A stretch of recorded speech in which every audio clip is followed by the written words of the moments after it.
So you're applying to school. Now, how do you even begin to write one of those application essays?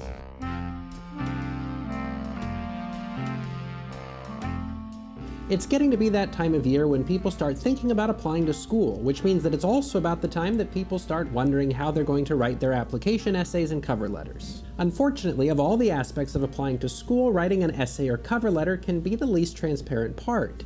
When you're applying to college, you at least get prompts to answer, but some graduate schools will just ask you to supply a cover letter with no further instructions. So writing these materials can sometimes feel like a stab in the dark at best. And I get it. I've applied to school a few too many times. Not only that, but when people know that you're studying writing, they tend to ask you to help them with their college application essays, so I've seen my fair share of both the good and the not so good. But today I want to do a little more than just give you a list of things to do or to avoid, because you don't need a template to write a good application essay. In fact, with good rhetorical understanding, you can write something that will be effective even if you've never written something like it before. So in this video, we will talk about some practical things that you can do, but we'll also make sure that you've begun to understand why certain strategies are more effective than others. Really, it's all about understanding your rhetorical situation and then adapting your writing to fit that context. And of course, when you're talking about the rhetorical situation, there's nobody more qualified than a rhetorical situation investigator. So let's see what our very own RSI has to say about this topic.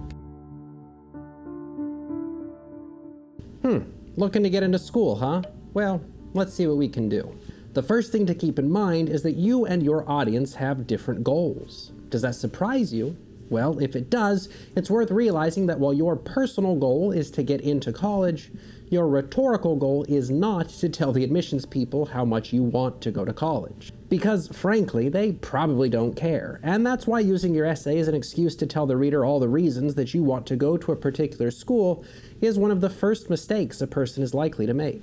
Like with all persuasive writing, the goal is not to tell the reader what you think. It's to persuade them to do something specific. So if you're going to persuade the admissions committee to let you in, you're going to have to think through their goals and motives, not yours. Luckily, you don't have to know them personally to make some pretty effective assumptions.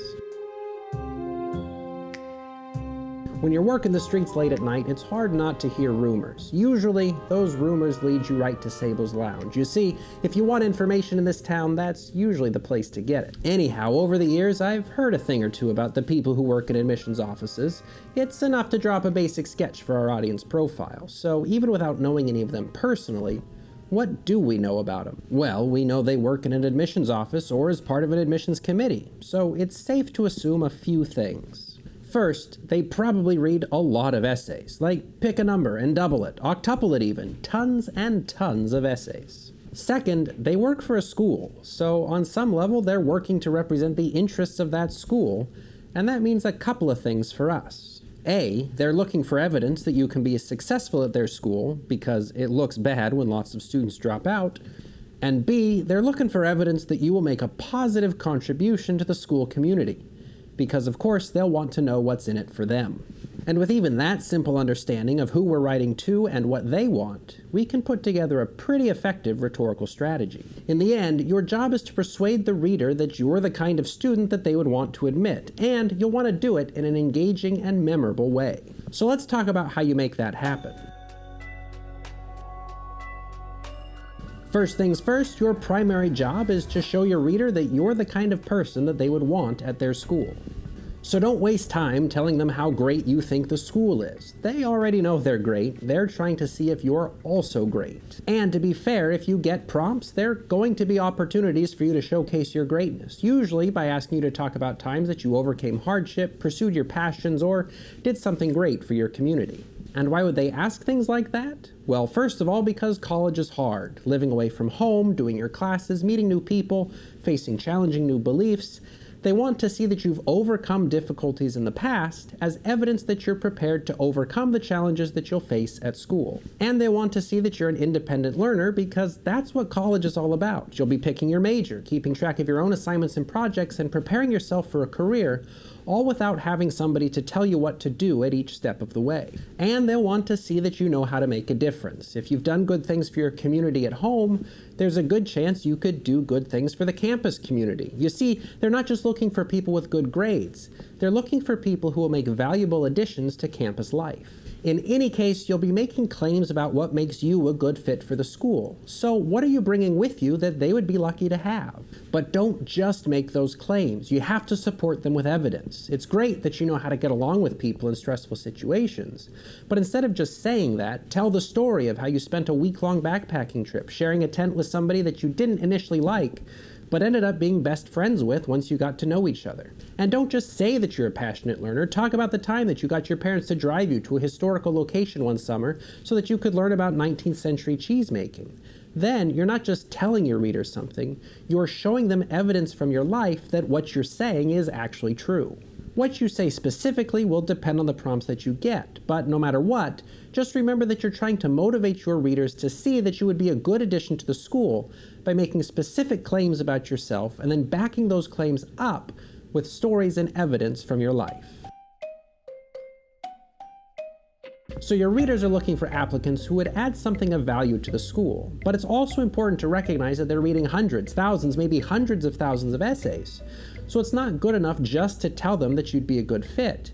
You'll also want to say it in an engaging and memorable way. So when you're looking for examples and stories from your life to illustrate your good qualities, consider picking stories that only you could tell.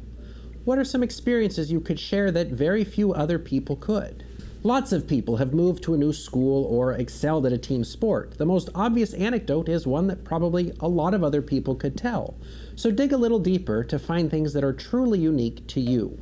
I'm sure it's pretty common to hear stories about finally making it on the swim team, so instead, tell the story about the time that you organized a surprise celebration for a member of your team who broke a state record. Not only is that a much more unique story, but it shows that you have leadership skills and that you don't mind putting the spotlight on somebody else. Of course, how you write will also make a difference. You want to put together an essay that demonstrates your skills as a writer as a subtle indication that you're prepared to do college-level writing. So focus on concrete, specific details and stories. Ideas and concepts are pretty easy to forget, but objects, descriptions, and surprising events are very easy to remember. You can make your writing stand out by relying on things that your readers can easily visualize and resort to general statements and abstract concepts only when you absolutely need to. Now, it's also possible to stand out in a bad way, so don't go nuts with overly elaborate sentence structures or descriptions. You want to be clear and engaging, but you don't want to look like a show-off. And besides, readers these days don't usually have a very big appetite for writing styles that call much attention to themselves. If you're looking for guidelines to help you write in a style that would be palatable to most readers, you might consider the rules that George Orwell lays out in his essay, Politics and the English Language. Now, if only someone had made a video about that. Anyway, the point is that you want your writing to be vivid, engaging, and memorable, and there are probably plenty of resources on this channel to help you accomplish that, so do some poking around and see what you can find. In the end, though, putting together a strategy for writing a persuasive application essay or cover letter doesn't have to be a total mystery. If you spend a little bit of time thinking about your audience and what they want, you can write about yourself and your accomplishments in a way that will motivate them to let you in. And with a good understanding of your audience and their motives, you'll know why you're making the decisions that you're making in your writing. When you think rhetorically, you're not just following someone else's made-up rules, you're being deliberate in adapting your writing to fit the situation that you're in. And that is where real persuasive power comes from. Oh, welcome back. I hope our RSI friend took good care of you. Now, I can't imagine that I have much to add to what he said, so I'll just thank you for watching.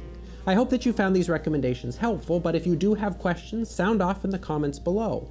There's always more that we could say about the topic, but this video will certainly get you started off in the right direction. And speaking of getting started, I've got a few application letters of my own to write if I want to have a job after graduation, so good luck to us all as we figure out where we'll be at this time next year. Until then, though, I'll just look forward to seeing you next week.